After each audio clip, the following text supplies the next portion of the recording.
नमस्कार साथियों, आप सभी का स्वागत है एक नए वीडियो में। आज की इस वीडियो में यूपी टेट हिंदी के प्रैक्टिस सेट नंबर 1 के प्रश्नों को सॉल्व करेंगे जो आने वाली परीक्षा यूपी टेट के लिए महत्वपूर्ण है। व्यंजना से जिस अर्थ का बोध होता है उसे क्या कहते हैं? अविधेयार्थ, विधेयार्थ, मुख्यार्थ या व्यंग्यार्थ? व्यंजना से जिस अर्थ का बोध होता है उसे व्यंग्यार्थ कहते हैं, इसलिए ऑप्शन नंबर डी सही है। निजवाचक सर्वनाम का प्रयोग निम्नलिखित किस वाक्य में हुआ है? निजवाचक सर्वनाम का प्रयोग किस वाक्य में हुआ है? यह मेरी निजी पुस्तक है, आप भला तो जग भला, भगवान मुझे अपना ले, या आज अपनापन कहाँ है? निजवाचक सर्वनाम का प्रयोग आप भला तो जग भला में हुआ है, इसलिए ऑप्शन नंबर बी सही है।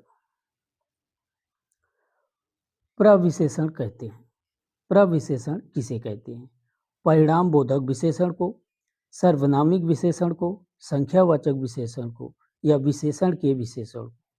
प्रविशेषण जो शब्द विशेषण की विशेषता बताता है उसे प्रविशेषण कहते हैं, अर्थात विकल्प नंबर डी सही है।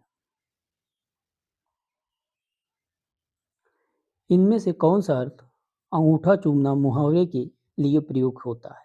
प्यार जताना, आदर प्रकट करना, खुशामद करना या खुशियां मनाना? अंगूठा चूमना होता है खुशामद करना, इसलिए ऑप्शन नंबर सी सही है। गाल बजाना का सही अर्थ क्या है? गाल बजाना शब्द का सही अर्थ क्या है? डींग हाँकना, बकवास करना, बकबक करना या रोब झाड़ना? गाल बजाने का सही अर्थ है डींग हाँकना, इसलिए ऑप्शन नंबर ए सही है। आनंद मग्न में कौन सा समास है? आनंद मग्न में कौन सा समास है? तत्पुरुष समास, द्विगु समास, अव्ययी भाव समास या कर्मधारय समास? आनंद मग्न में तत्पुरुष समास है, इसलिए ऑप्शन नंबर ए सही है। समय एवं स्थान के बचत के आधार पर अब कौन सा चिन्ह पूर्ण विराम के लिए प्रयुक्त हो रहा है? Option number A, option number B, option number C या option number D? Option number B समय एवं स्थान की बचत के आधार पर पूर्ण विराम के लिए प्रयुक्त हो रहा है, इसलिए विकल्प नंबर बी सही है। ऑप्शन नंबर ए चिन्ह अपूर्ण विराम का है, ऑप्शन नंबर सी चिन्ह अर्ध विराम का है, और ऑप्शन नंबर डी का चिन्ह योजक चिन्ह का या संबंध चिन्ह का है। उपसर्ग कहाँ लगाया जाता है? उपसर्ग कहाँ लगाया जाता है? शब्द के बाद, शब्द के मध्य में, शब्द के पहले, कहीं नहीं। उपसर्ग शब्द के पहले लगाया जाता है, इसलिए ऑप्शन नंबर सी सही है, और प्रत्यय शब्द के बाद में लगता है। कौन सा अर्ध विराम का चिन्ह है? Option A, option B, option C या option D? Option number D या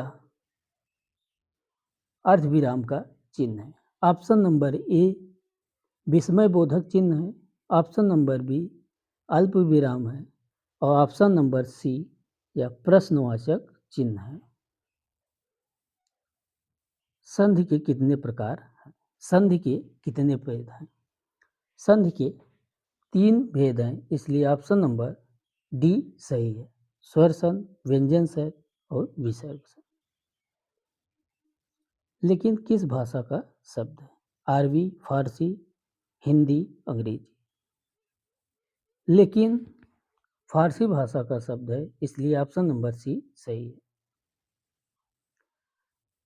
ने किस कारक की विभक्त है? कर्ता, करण, संप्रदान, संबोधन? कर्ता ने विभक्ति का है, इसलिए ऑप्शन नंबर ए सही है।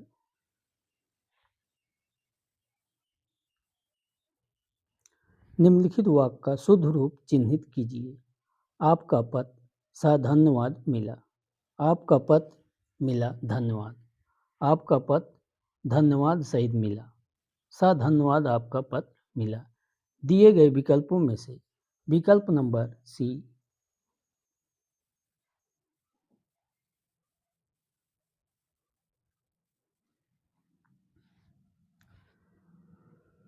दिए गए विकल्पों में से निम्नलिखित वाक्य का शुद्ध रूप चिन्हित कीजिए। आपका पत्र सधन्यवाद मिला। आपका पत्र मिला धन्यवाद। आपका पत्र धन्यवाद सहित मिला। सधन्यवाद आपका पत्र मिला। निम्नलिखित वाक्य का शुद्ध रूप है आपका पत्र मिला धन्यवाद, इसलिए ऑप्शन नंबर बी सही है। सध्वनि का उच्चारण स्थान क्या है? सध्वनि का उच्चारण स्थान क्या है? तल, दंत, दंताल या मूर्ध? सध्वनि का उच्चारण स्थान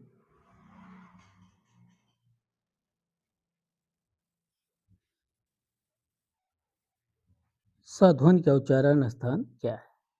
सध्वनि का उच्चारण स्थान ताल, दंत, दंताल या मूर्धा? सध्वनि का उच्चारण स्थान ताल है, इसलिए ऑप्शन नंबर ए सही है। लंगूटी में फाक खेलना का अर्थ है। लंगूटी में फाक खेलना का अर्थ क्या है? पहलवानी करना, ब्रह्मचारी होना, दरिद्रता में आनंद मनाना या तपस्या करना?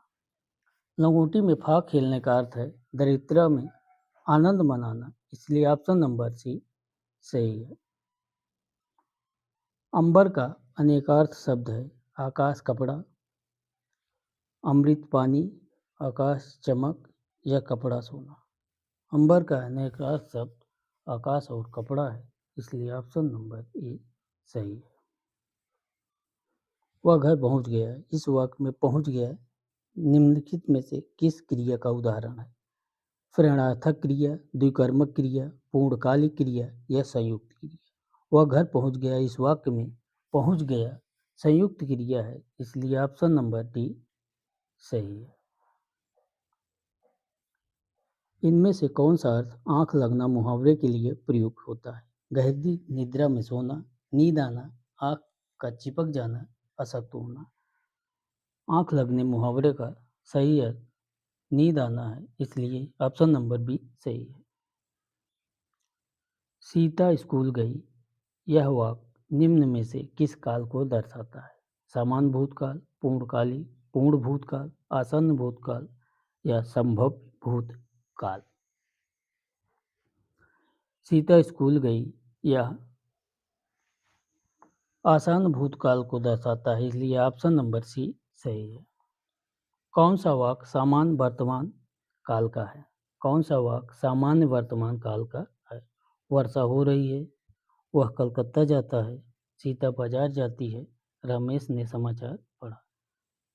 इनमें से वह कलकत्ता जाता है सामान्य वर्तमान काल का उदाहरण है, इसलिए ऑप्शन नंबर बी सही है। मूलतः प्रत्यय के कितने प्रकार होते हैं? मूलतः प्रत्यय के कितने प्रकार होते हैं? 1, 3, 4, 2? मूलतः प्रत्यय के 2 प्रकार होते हैं, इसलिए ऑप्शन नंबर डी सही है।